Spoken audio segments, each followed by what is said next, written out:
I got it right under the wire so that we could talk about how you didn't catch me with the cold open instead of doing a cold open. So it's a good try. Yes. We don't have Andreas to drop an F-bomb in the first like 8 seconds, So. And then to try to professionally cover it up with an opening that he has at least written out. He has a script. Right. He even updated to the time zones that we would actually be able to understand. Nice. He's not telling us in like GMT and Dutch time, and yeah. For people in Poland, it's at 1800 hours. It's like, dude, don't make me do math. Oh, did he give you the script? Yes, I can figure it out, but no.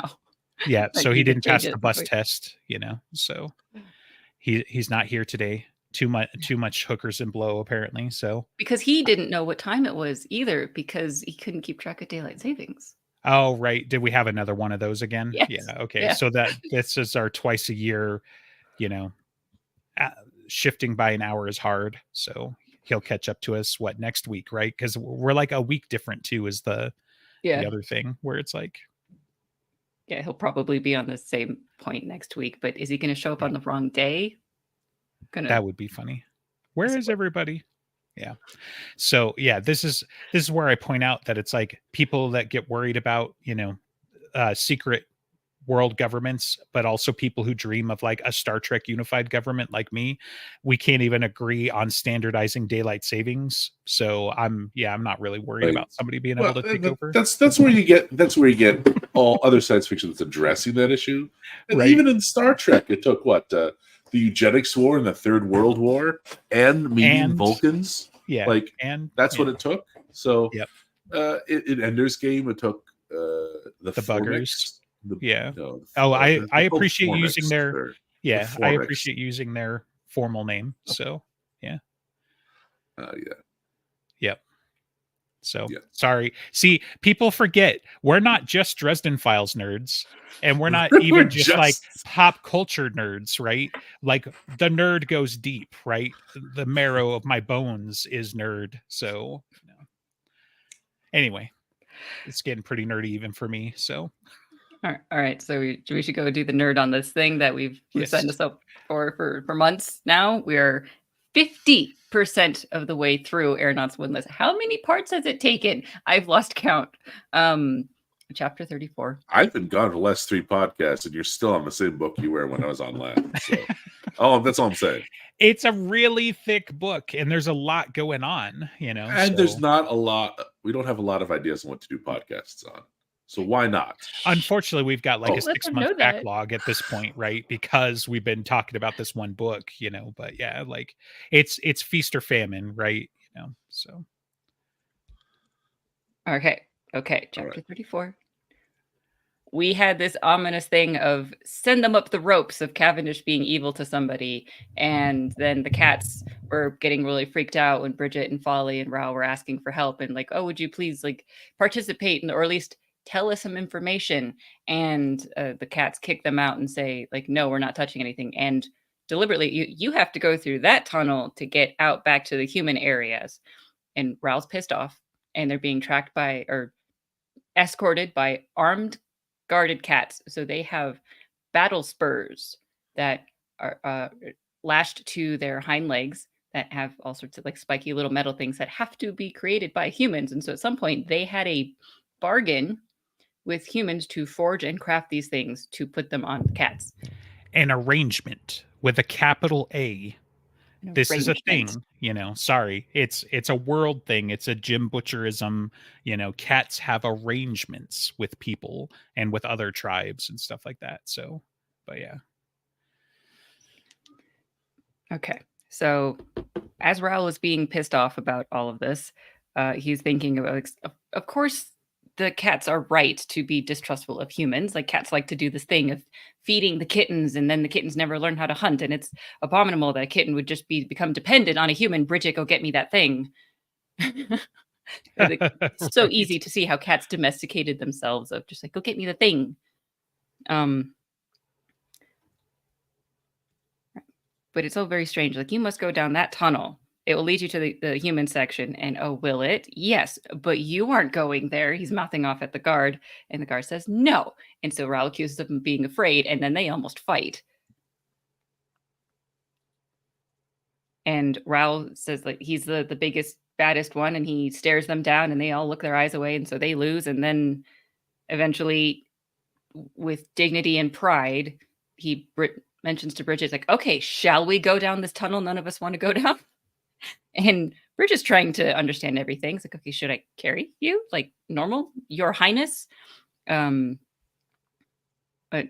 Folly starts also asking, like, I wonder, could we go another way? Any way that is not down this tunnel? And Raul explains, no. If they refuse, then they are challenging Non, because Non explicitly told them to go down this tunnel. And therefore, that's a fight and an insult.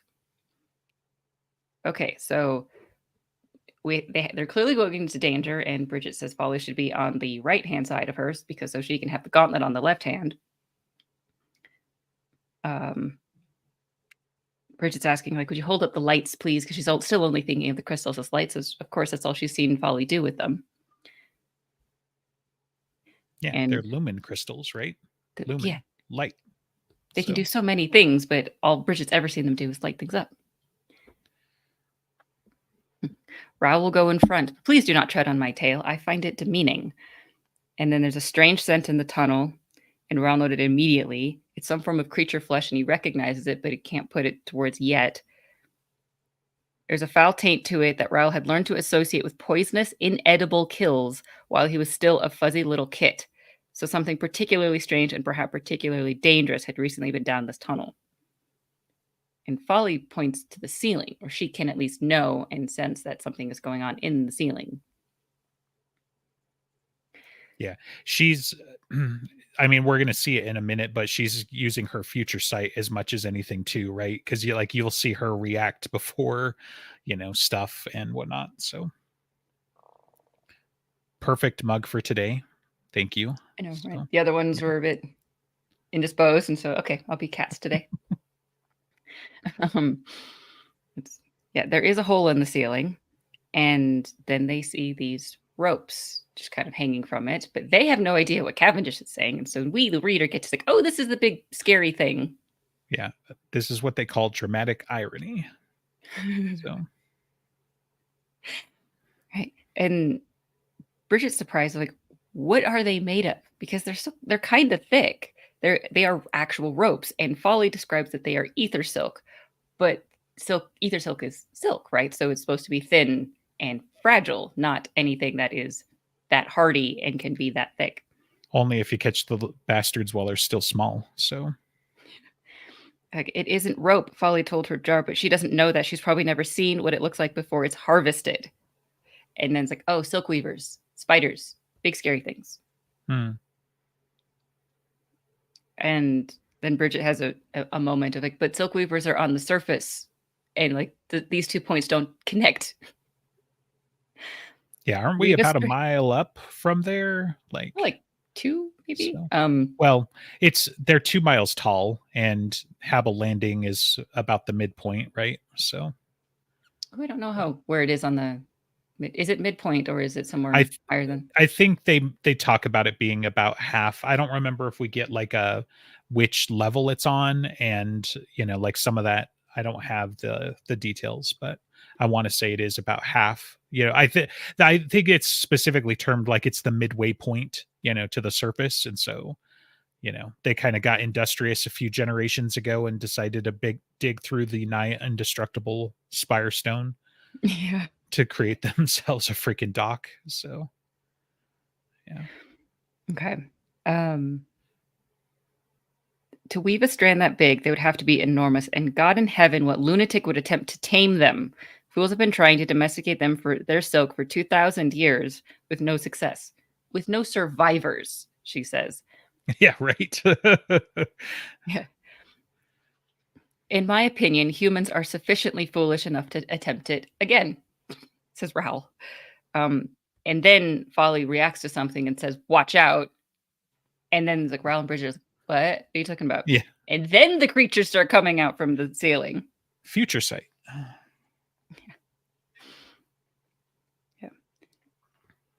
see. And Raoul goes killing half a dozen of them. They had dozen legs spread out either side, a hard-scaled body that made them look like overly enthused silverfish.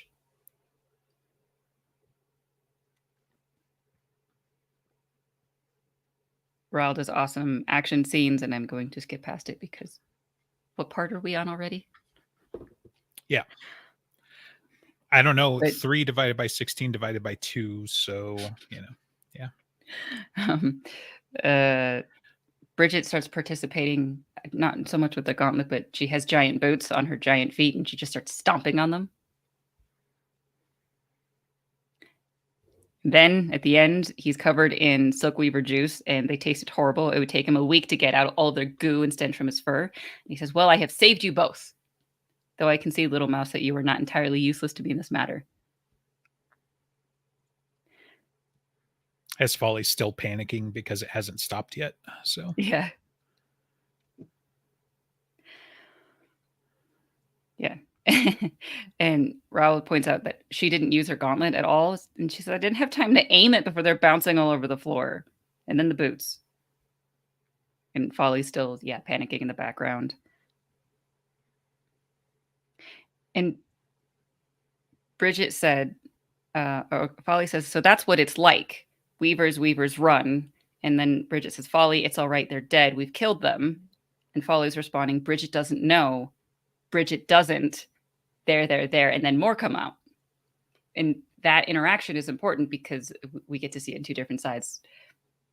And how much that Bridget really doesn't know what's going on. Sure.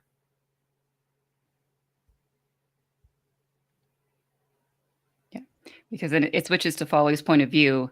And just before everything happened, she'd been able to see it again. And so she had that very strange feeling of watching it happen and then actually it happening. Right. And so she says that's what it's like, because this is the first time she'd actually gotten to see the future sight. And then she sees more and more of it. And so she sees more of the Weavers. That's why she says, Weavers run. And when Bridget's trying to tell her it's okay, she's looking at more and more of the futures, and that she understands that the Silk Weavers are puppets, that they are being controlled. And that's what Bridget doesn't know. And as she's seeing all of these futures, she also sees that Bridget doesn't have a surviving chance. Like, Folly can escape, Raoul can escape, but Bridget doesn't. And that's why she said that. So then she was saying there of all of the different timelines that she could choose and which ones that she's taking away.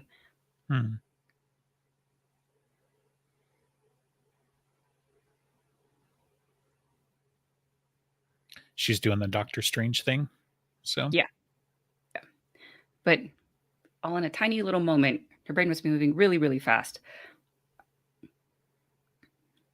And she really wanted to be able to just sit down in a nice lotus position and meditate for a little bit to be able to sort out all of this, but she has no time.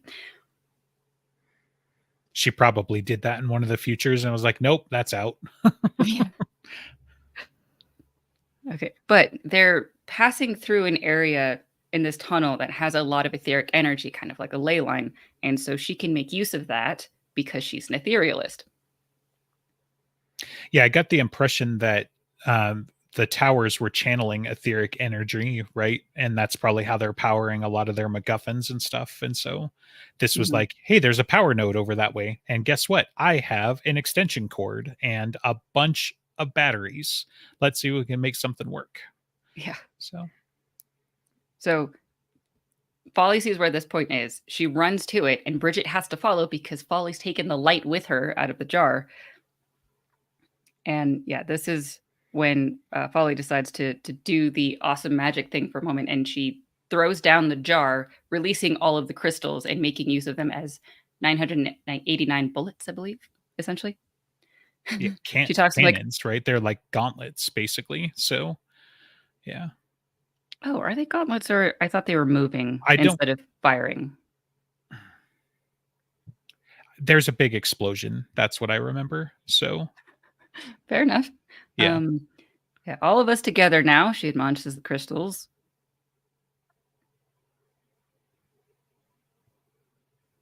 while you're reading that, just to interject, because one of the notes that I wrote down here is like when all the silk weavers pour out of the tunnel again, like all of them, it's like it's just possible there were too many for Raoul to handle. So it's like now's the running, like. Yeah. There's no difference between a lumen crystal and a power core, really, except that the power core crystal was grown with the complex pathways needed to route etheric energy into a rising surplus, converting it into bottled lightning. There was no reason a little lumen crystal could not do the same thing, assuming that someone was willing to provide them with a blueprint of the necessary structured paths. So Folly, as quickly and as ably as she could, imagined the precise pathway for her little crystals and that they would need to employ.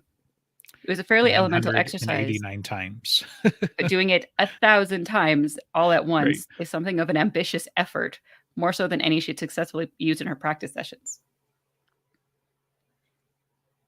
987 crystals.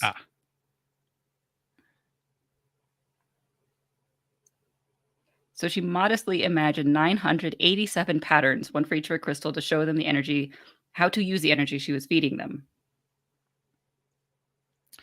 All she really did was she engraved on each of the crystals in lightning time front towards the enemy, and then just push the button. So yeah, okay, it is more like a weapons gauntlet firing, because there's a whole lot of heat and the blast, and so I guess I just imagine like bouncing around and ricocheting. Right.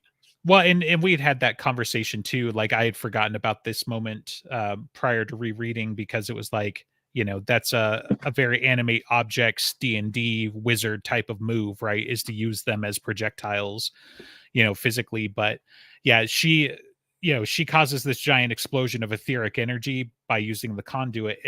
But importantly, the crystals are preserved, right? So it's just like, they're not detonated in the sense that it's like, they were a bunch of little grenades or anything either. That's why I was like, yeah, I think they're just like gauntlet fire, but 1,000 of them, which is sufficient. Like she probably could bring down a small ship at least, like because of the way the shrouds work, like any one of those is nothing, right? But 1,000 of them, maybe. So the heat was fearsome as well, and with the heat came a blast of wind that was, Folly felt, really quite unnecessary to the process. Right. Yeah, waste heat and energy. Mm-hmm. And just personally inconvenient to her, right? That's the yes, right. Yeah, I guess it is folly. It is folly. So it's not quite what Bridget is doing, where it's all about the manners. But Folly's, I don't know. Folly's wonderful. I like Folly. Yeah. She's great. She is your redhead in this book. I mean, yes. Is she redheaded? I guess I didn't catch that. She's Katie Kane, so she's half and half. That's just kind of weird then. Oh, okay. Fine. It's I guess it's redhead with like rogue stripes. Look, man, Harley Quinn is on my short list, so I'm okay with it. It's fine. Did not need to know that. Yeah, Folly's just like a little extra weird past that, but yeah, it's fine. It's recorded for all time on the internet. It's fine. So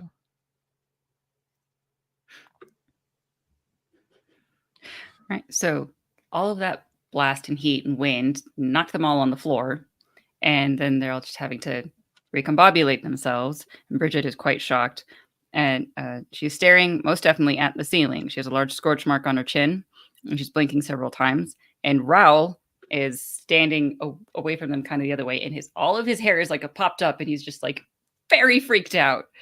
And then he walks over to Folly and swats her on her nose. She does admit he kind of has a point. Right. And then Folly is expecting Bridget to be scared of her and therefore basically break off their friendship, whatever might be starting, because she just did something crazy and etherealist. But Bridget's like, wow, your crystals did this? And Folly looks through her crystal and says, don't brag. I couldn't have done that if I hadn't shown you. Yeah. And sorry, I was interjecting because I just realized I had a couple other notes that I think were from this section. So I did note where they were talking about the etheric node. I might have had it backwards because my notes here say like a lightning rod being continuously struck. So like was thinking etheric like energy being channeled, but I think they described it as like a lightning rod being continuously struck. And then I've got a question here, like, is ether a product of, I put the calamity, that's probably just the word that came to mind, but it's like whatever apocalypse happened, right? Like, was like that's one of the questions I have about ether. Was it always there and this is new science, or was it introduced to the environment and it's like enhanced entropy, right? Where it's like it's the thing that's breaking down iron, or whatever. Is it something like along those lines? And so that's a relationship I'd like to understand at some point. That might have to be my children of the sun question for this book series. Like, I don't imagine we're going to get an answer to that, but that's one of the things I kind of noted for this section. And then here in a moment, if we didn't pass it already, it's like, goodness, think of what trouble they'd been if Folly hadn't practiced. Yes. Right. She says, as an exercise, it was really quite simple. It's nothing to brag about. Right. Not at all easy, but quite simple in the way that Dresden always says, like lifting a engine block out of a car is simple, but not easy. Yeah, that way that he goes about it. I don't know anything about cars, if you can't tell.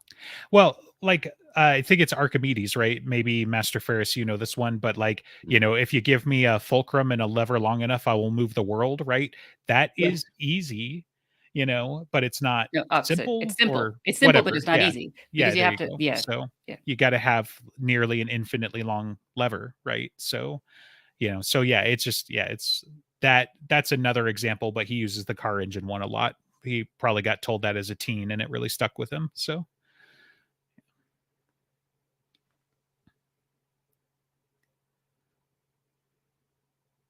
Okay. So Bridget is amazed. She's very happy and enthused with Folly, not at all freaked out in a way of like wanting to stay away from her. And then Folly feels all these warm, fuzzy feelings she's not really sure what to do with. And Ralph starts hissing so that they just kind of remind them of they're still in danger. They need to get out and out of the tunnels and back to the Habel. And Folly is certain that what she had felt with the Silkweavers was the enemy.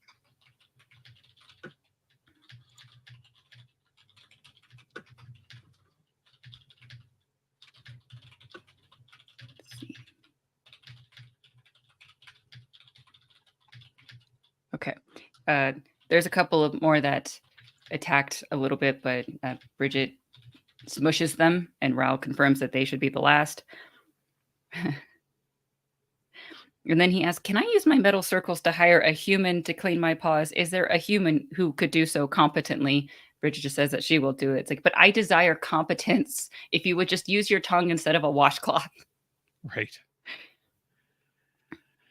Yeah, I mean, there are probably girls that you could pay enough to do something like that, but yeah. To clean a cat. Yeah, maybe, probably. But to lick the cat specifically. So, like, everybody's got their price, right? It's just like, you got to strike that balance. Like, do you have enough money?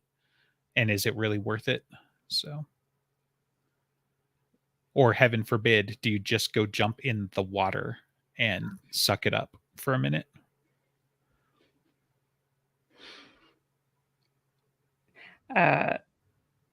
Okay, but Bridget starts thinking analytically, and like these Silkweavers, as scary as they were, are not that large. They weren't so tough. We just needed 987 gauntlets. Duh. Yes. So it's just as long as you have all of those around, you're good. Right. But they're kind of small. And could they have done those gigantic ropes? No, probably not. They were babies. They were hatchlings, that Bridget calls them. Could little Silkweavers have spun those lines we saw back there? It's like, and then like Folly catches up. Oh, Bridget is clever. The mama's got to be out there somewhere. Where did mama go? And then they realize they're going after Ben. Yeah. Right. It's convenient you asked that question because the next chapter is going to answer it. So Yes. yeah. What a good. Yeah. I do like the flow of these chapters, right? Because it's like you get the Aurorans, send them up the ropes. What's the ropes? Hey, guess what? We're going to show you the ropes. Where's mom? Guess what? We're going to show you where mom is. Nobody's having a good time, but but we are, I guess. Everyone's asking the right questions to move the plot forward. That's fair. That's fair. Yeah. Okay. And finally, back to the Black Horse Inn. Some of the best things of this book happens at this inn, even though it's the worst of some people's days. Like this middle section is basically one of my favorites, because it also led into, like, when I read it the first time, they kept going on about the verminocitors and they travel in pairs and they got these little razor wire things and whatever. And I was like, I need to see them in action. And it's like, hey buddy, I got you, we're going to do the thing. So yes. Not now, but soon. So yes, verminocitors will be in a little bit, because right now, Master Ferris and everyone else he can get to join in at the end are going through an enthusiastic round of Farmer Long's Cucumber, a song that featured a number of shocking concepts Gwen had scarcely encountered before that night, along with what seemed to be an infinite number of verses. I mean, she's a highborn 16-year-old, so, she's been held under lock and key. It's not really surprising at all that she's not familiar with the double or triple entendres that she's being introduced to at this moment. So, I mean, I have to say, learning it at all is better than like the Bridgerton plotline, I have to say. Even if it happens to be in this. Okay. And really, Benedict, she complains, I'm sure I have no idea where you could have learned such crass piece of exploitative trash. And then Benedict says, and she hit it there again. It's like, from Esterbrook, truly. It's like, wait. Right. Yeah, like, Esterbrook never says bad words in front of me. Like, obviously not. He's a warrior-born who hangs out with other warrior-born, and guess what? A lot of them are by nature Marines. So Benedict has learned a thing or two. Benedict's also been to the surface, so he's probably learned some things. Yes. And I believe, as Master Ferris points out, that most of the people in this inn were military. In military, there is a high chance of death and then also extreme boredom. That leads to really dumb songs. Right.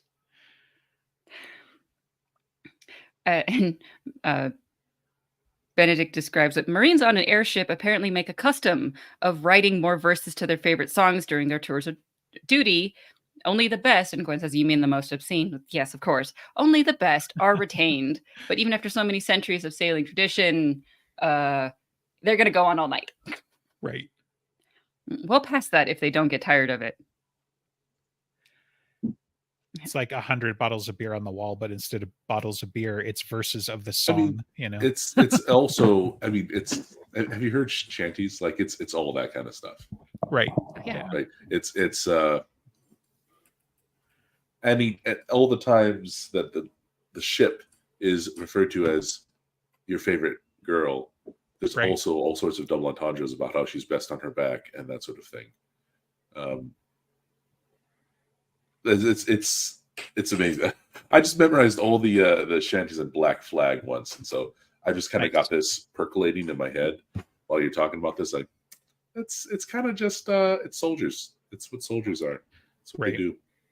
A bunch of guys locked in not much space with extreme boredom are gonna do dumb shit like this. Like, no girls, only guys. 99% of the time, nothing to do, which is why you got to scrub decks and do stupid shit like that. And then 1% of the time, death and screaming, like.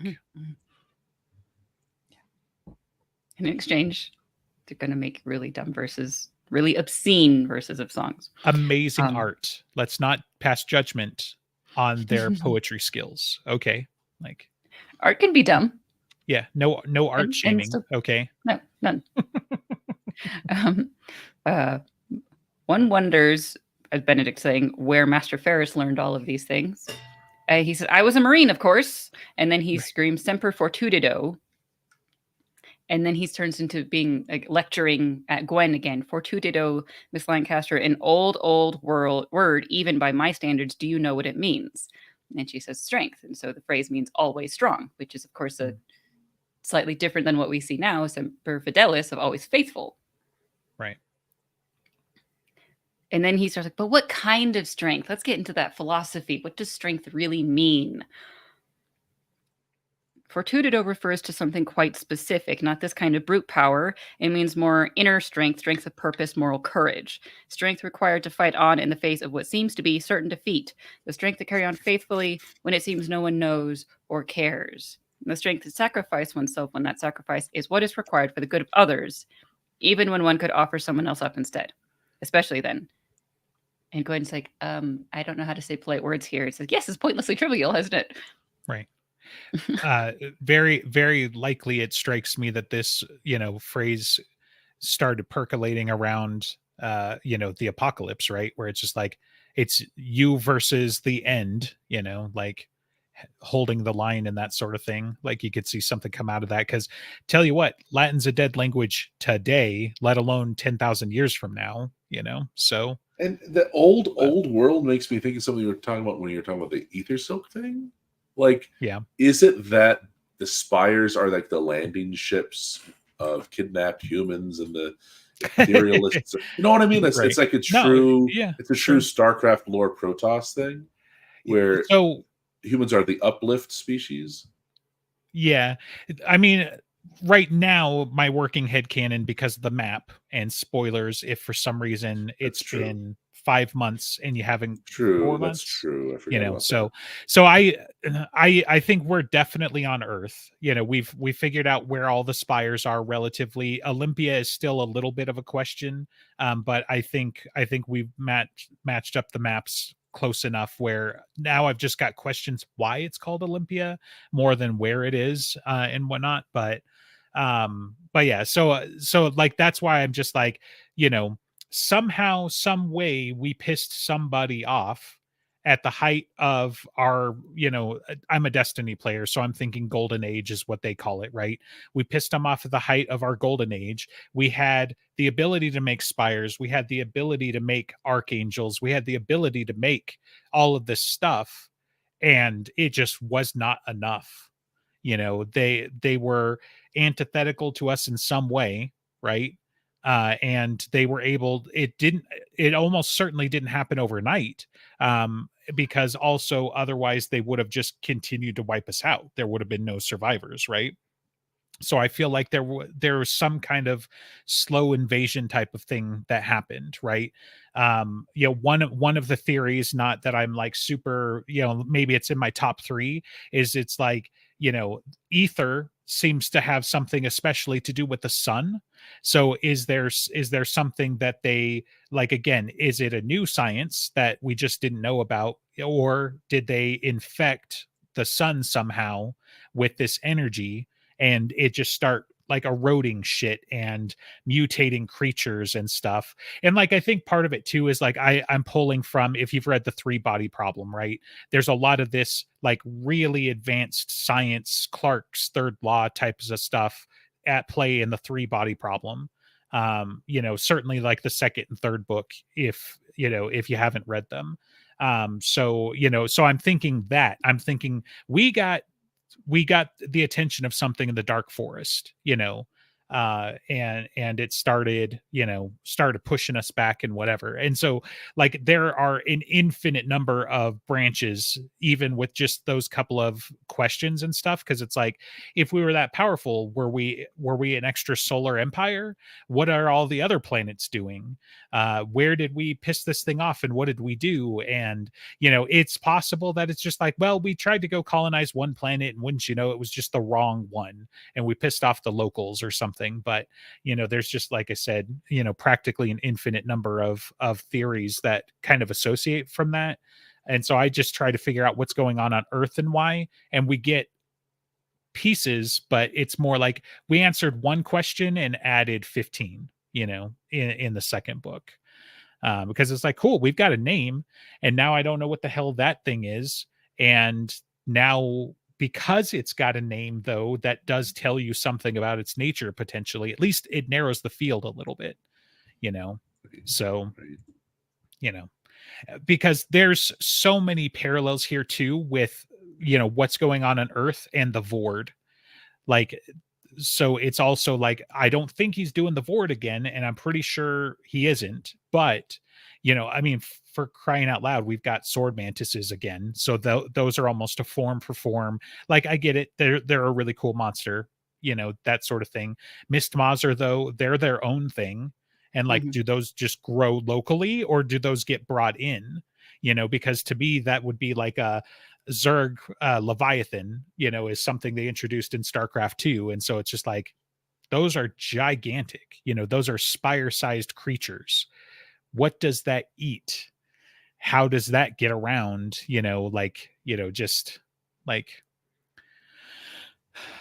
there's just a lot. And then it's funny because he's not even telling that story, because he's telling a war story.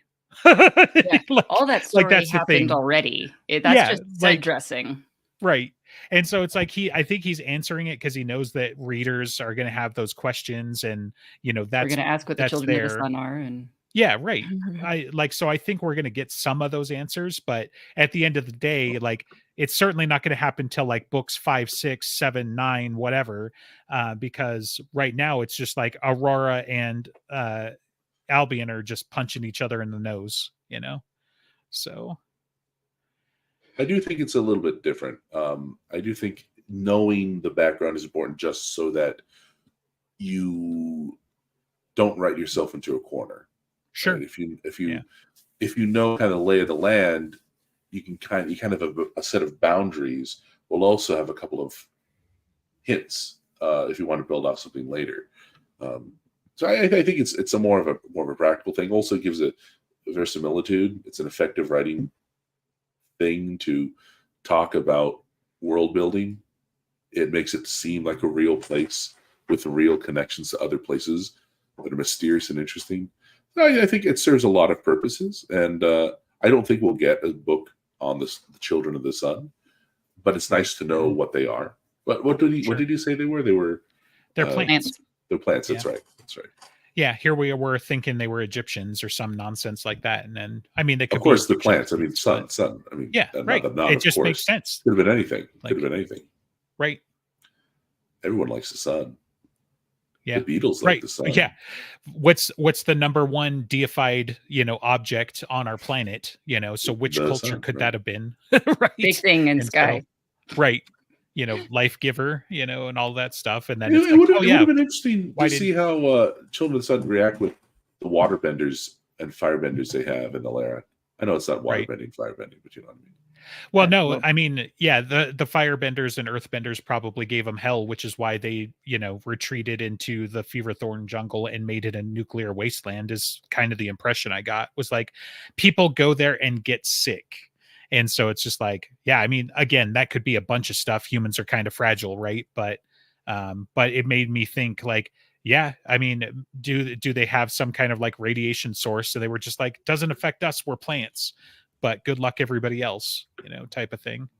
So, or is it just like a pox because Feverthorn jungle, it's just like you go there and the spores are infectious. So, but anyway, that's spore, toxin, anything that just like, if it was too fast for the watercrafters to be able to do anything with, or just too persistent, especially if it was fungal.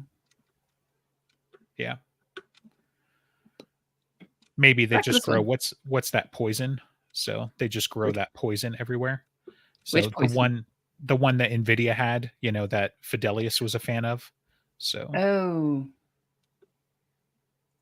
yeah, I don't remember the name of it, but yeah. So okay.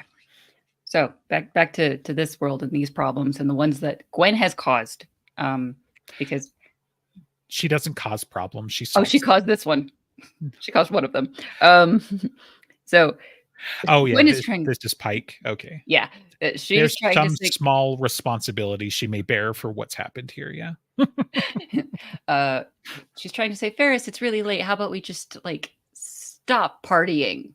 And then he says, yeah, maybe it's a good idea. Oh, Benedict, what's caught your eye? And Benedict is looking at somebody who's yelling at the master of the inn. The fellow was broad, burly, in green aviation leathers and a greatcoat trimmed in thick gray-brown fur of some creature of the surface, making his already massive shoulders look inhumanly broad.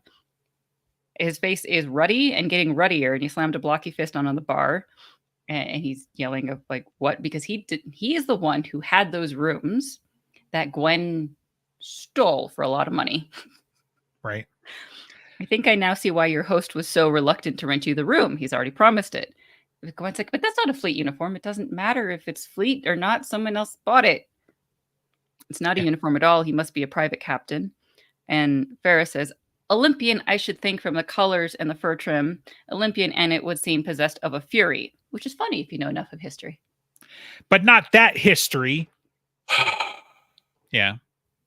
And that still is not answered. And I still don't know why, that makes any kind of sense. Like, it doesn't. It doesn't make sense. Assuming that we're correct right now, and like the nearest metropolitan area that seems to line up on the map is Knoxville.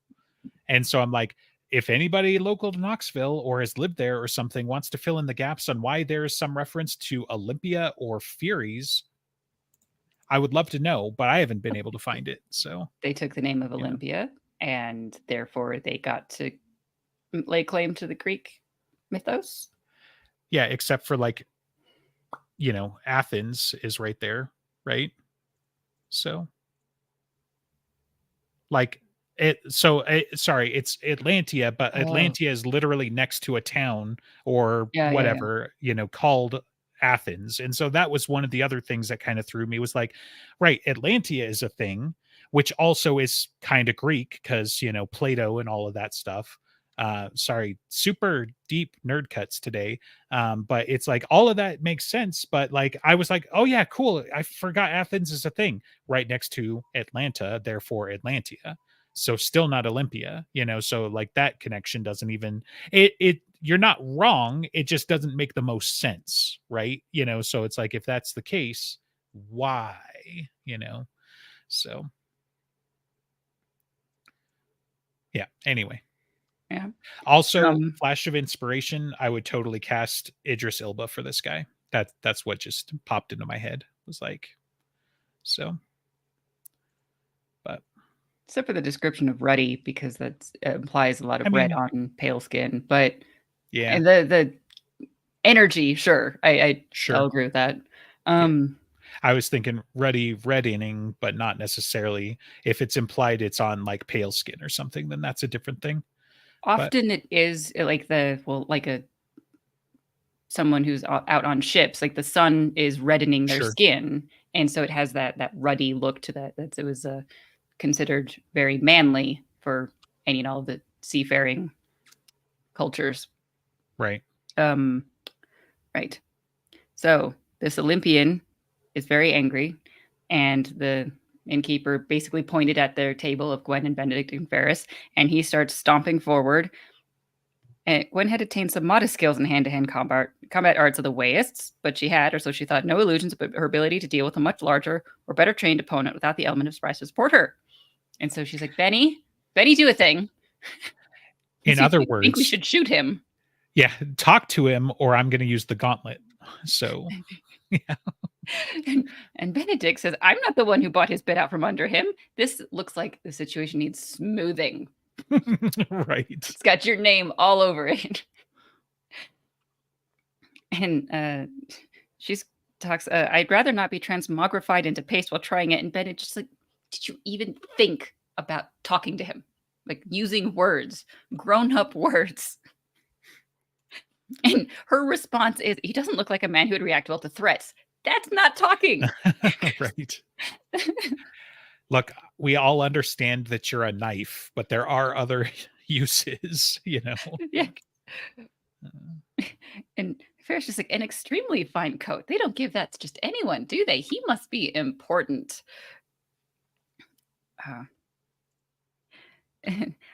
Benedict says, I said talk as opposed to threaten. One hardly need struggle to see the possibility that you might not understand the distinction. But she says, like, you make me sound like a perfect ogre. And it's like, yes, but you're articulate and wealthy and stylish and beautiful. You have all of these assets. Use them. And if it doesn't work out, we can always grind his bones to make our bread later. Or be ground, as Ferris points out.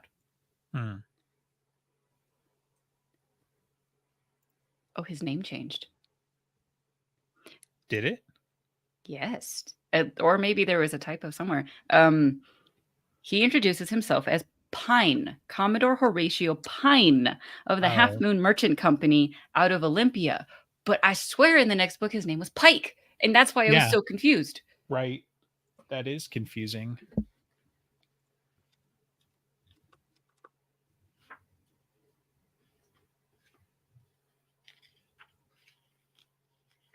Okay. And I don't give a 10th crown who you are. That suite is reserved for my captains and myself. We just walked a mile on the surface to get to this bloody spire. Nearly got shot up by your own bloody fleet. I am in no mood for games. And she lays out her own family history of, yes, Lancasters, those Lancasters, the ones who make your ship work. And he doesn't care about who she is and what they're partying about. I've got wounded men who need good rooms and the attention of physicians, and this bloody habble is packed to the roof. Get out of those rooms, or by God in heaven and the long road both, I will leave you all unconscious in an alley and move my men in anyway. And she says, well, that might be how it works in Olympia, but not in Albion. And so there's rule of law. We're skipping over so much gold. I'm sorry. Because it's like, she speak for you? Are you sure she speaks for you? Yeah, that's right here. Am I too far ahead? Okay. Like, yeah. Because she says, like, we have rule of law, and if you challenge me, I will fight back or something. And then Pine looks at Benedict. Is like, will she speak for you? And Benedict's like, nope, not touching. No, go away. Yeah. Benedict sighed and leaned forward to lightly thump his forehead down onto the table several times. And she says, I didn't threaten him. But then in the middle of this fight, Ferris has a reaction to something, and he starts getting upset. He makes a soft sound and twitches several times, and he shivers, and his eyes closed. And then he says, Sir Benedict, I wonder if you would be so good as to draw your sword. Miss Lancaster, prime your gauntlet, if you please. He took his chair and slid it over to Commodore Pine. This, sir, is for you. You'll find it quite wieldy, I expect. And they're all just going like, what? Yeah, wait. We were fighting each other. Now we're fighting something else? Yeah. Unless it's like, are you giving me a chair to smash over the tiny girl? What are you talking about? And then the doors of the Black Horse exploded open and high-pitched alien shrieks filled in the air. Okay, I've got 13 minutes. Can we do this? Chapter 37? Because the thing is happening. Yeah. The thing was leathery and enormous, double or triple the mass of the largest man Gwen had ever seen, but somehow managed to compress itself to come through the door without slowing down. And this is the Mama Silk Weaver that is terrifying. Its head is hideous. It's a half-shrouded protrusions of its armor, wide and flat, and the nest of beady, gleaming eyes on either side. And a set of massive jaws hinged to the great bulging muscles along its skull. Everyone recognizes that it's a Silk Weaver, the thing from their nightmares and their childhood horror stories. And the entire room is just chaos and panic. Yeah. Wait, you're from stories. I don't want to be here anymore. Those stories usually involve a lot of blood and screaming. And Jim does kind of have a thing like that. It's just in the same way that people react to Harry Dresden shows up. It's like, no, I'm not going to be in this building. No, go away. Yeah. Sorry, I hear my mom calling. I need to be anywhere else. You know. And, as people are panicking, the Silk Weaver is murdering them very efficiently. And Gwen realizes that it's intelligent. And Pine says, it's impossible. Silk Weavers are just beasts. And did you find his name? Is it Pine or So Pine? I only have Aeronauts right here. Olympian Affair is in the bedroom still. So I've been meaning to bring it back. So this is going to be the thing that's finally, for the last time, I wasn't able to reference it during the show. I think you're right. It is absolutely Pike in Olympian Affair. So he transmorgified the name. But it is absolutely meant to be the same character because, they make references. They talk about this incident. So, yeah. So we'll see who he is in the third book. Yeah. Ferris says it's not a Silk Weaver, it's a marionette, a puppet. It is a Silk Weaver being controlled by something else. But Pine looks at Ferris and goes, how drunk is that man? What do you mean a marionette? That's impossible. I didn't get a chance to say it earlier, so I just wanted to interject on my man's behalf. This slander will not stand. He is working. He wasn't partying. He's not, well, I mean, he is drunk, but that was on purpose. You know, like, you don't yell at wine tasters for getting a little buzz. Like, come on.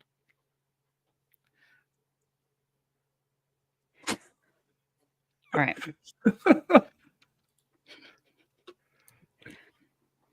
Okay. Ferris describes, it has been sent to stop me from interfering. And Pine goes, with what? Poor man is just so completely confused. And Ferris, I have really no idea. I've been changing my mind all night, which is why it can't find me, I presume. It's been working. Let's see. There's some people are trying to attack the Silk Weaver, and it does get the creature's attention, although it just kind of dispatches them very quickly. Benedict says stairs, like everyone goes up, and then and maybe in the hallway or the staircase, they can try to work it out better. And Gwen says, no, we can't run. We have to kill it. Gauntlets are useless against the armor. We play to its strengths and it will murder us all at one time. We're still guardsmen. As like, yes, but we have orders to protect Ferris. Yes, we protect him by killing that thing. She's very, very violent right now. She's a knife. She's a straight line with a pointy end. So she wants to go for the eyes, obviously. Go for the eyes, boo. I was just about to say that. Go for the eyes, boo! Go for the eyes! Means is a national treasure. Jeez, apparently I haven't seen that movie in this decade. So, movie. You said national treasure, right? Oh my goodness, no! It's an idiom, sir. It's an idiom. Yeah. I cannot tell if you're fucking with me or not. He is. I wish I was. I can tell. Oh, okay. So, Baldur's Gate. Yeah, Baldur's Gate. Yeah. Yeah. I mean, did they show up for the miniature game? giant space hamster. What the fuck? Okay, just so we're clear, there's also a boo in Monsters Inc. So it's not like the only boo in media, but yeah. I mean, and I don't recall the line making it to Baldur's Gate 3, so it's, you know. Well, I mean the character too, right? That's all. Yes. Oh, yeah, well, he is there, you know, and I find him fun, even though good. Confusing, but yeah. Anyway. Going back to this. His what, tiny giant space hamster? So miniature giant space hamster. Miniature, yeah. Yep. I know one things. Time I had a reference. I got the reference, but you didn't. It's like, just flabbergasted. Yeah, I've referenced like 4 ancient philosophers today. I think it's okay that I missed one reference. Like,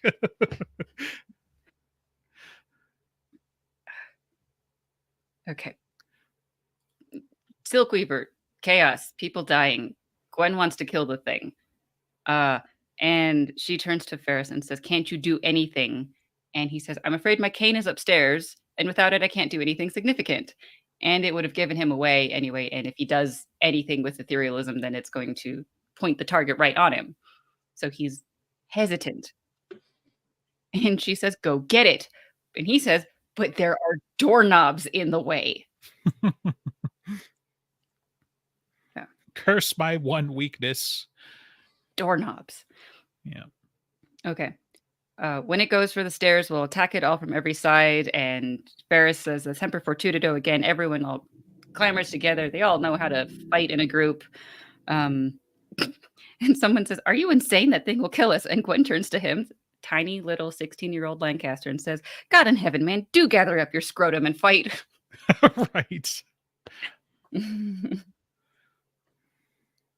Okay. It's like, if we can't get to its belly, we can't kill it. It'll hunker down under its shell. Should that happen, I shall make sure it does not have the luxury to remain still. Benny, can you keep its attention for a few moments? And he says, yeah, as you wish.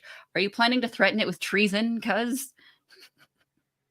You simply will not let that go, will you? Yeah. Okay. But Benedict, being warrior-born with a very heavy sword for his warrior-born nature, is able to keep it distracted. And other people are able to fight with things. And Pine/Pike. Yeah. He's Pike now.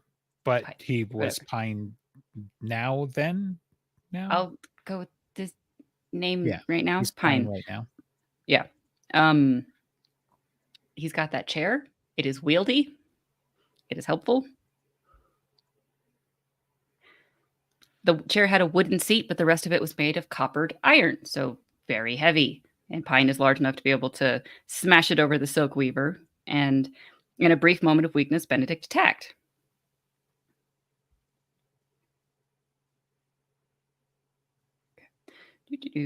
More fighting. Benedict being warrior born and awesome. And as a moment of when Benedict's probably about to get his head bitten off by the silk weaver, Ferris takes its attention for himself. He says, "Over here, you great gawking thing, leave that boy alone. I'm the one you're looking for." And if there had been any doubts that whether it's intelligent or not, those are dashed because it's so clearly like, here's his voice and centers on him. And he's, "Come on then, what are you waiting for?" An engraved invitation. It screams and rushes at him, and Gwen finds herself in motion and gets herself in between the thing to blast its face off with her gauntlet. She plants her feet firmly, straightens her back, squares her shoulders, takes aims, and waits. And when it was no more than 5 feet away, Gwen loosed the bolt from her gauntlet. There's an impact so vast she could scarcely credit anything but a delusion, a sense of rapid, brutal motion, and a blossom of agony in her skull. And then nothing. She dead. She's dead. Yes. But that was 37? Yeah. Okay. We're now at the beginning of chapter 38 and 56% of the way through this book. We're making great time. Yeah. I note 38 is possibly one of my favorite chapters. That's why I was confused, because I also love this chapter. So I was like, interesting. Because it goes back to Bridget and Folly as they're trying to figure out what happened with the silk weavers that they've been catching or trying to track. Huh. Yeah, I'll have to look. So.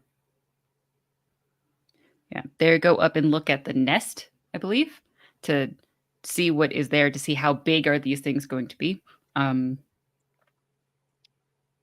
And Folly is frightened, and she wants to go find Ferris. And Bridget has to kind of console her of like, "I know you're frightened, I am too, but we have to get this information, the information that we almost died for. We have a mission, and we need the light, so therefore they need the jar of crystals," as Bridget thinks of it.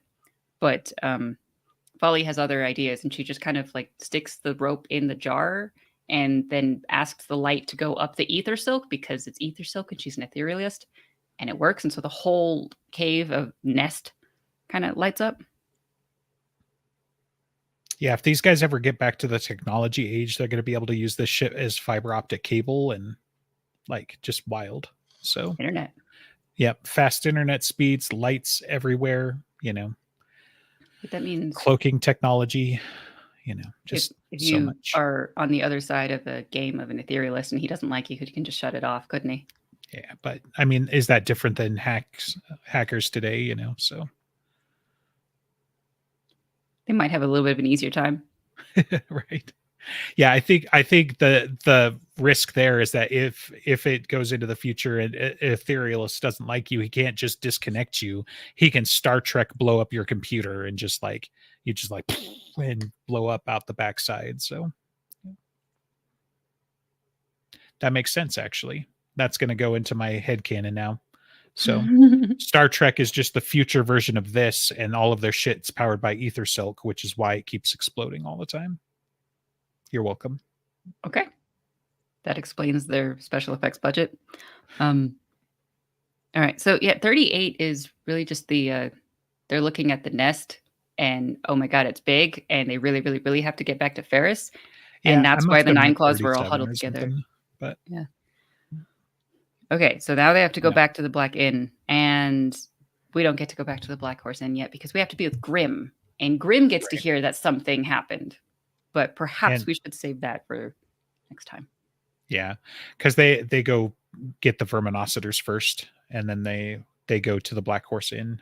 I don't think so. No, I think they just take their boarding axe and like, okay, there's a door. We have to knock down the door, and then Grimm runs into Cavendish. Right, because they've got the head verminocitor with him. So not yet. What page are you on? Yeah. I don't know about page chapter 39. Well, yeah, but maybe 357. It says 357.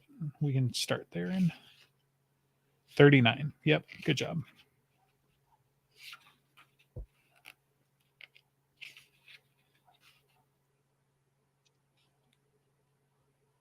Do they go there after then? Yeah, when they're investigating everything that they can't know yet, and then they Maybe run they mural and stuff. Like it's just not yet. Back. Yeah.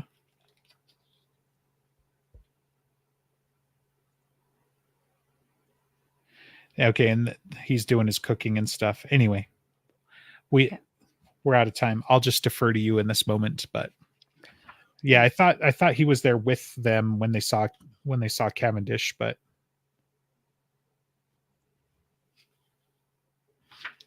of course we got to talk about Farmer Long's pickle that keeps jumping out at me for some reason, when I'm doing whatever. I hope it doesn't keep jumping out at you. I know, right? It's a Farmer Long's cucumber. I'm just like flipping through the book. Boom! Pickle right in the face. I'm sure someone has made that pop-up book.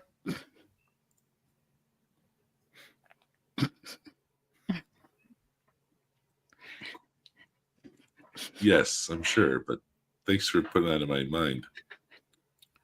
You're welcome. Oh. All right. We don't have Andreas to do his professional outro, so next week we're going to do Sunday for Dresden, right? Because probably there's a solidly decent chance. So Sunday the 24th. And then we'll come back to this with chapter 39, Aeronaut's Windlass, 57% through. What an accomplishment.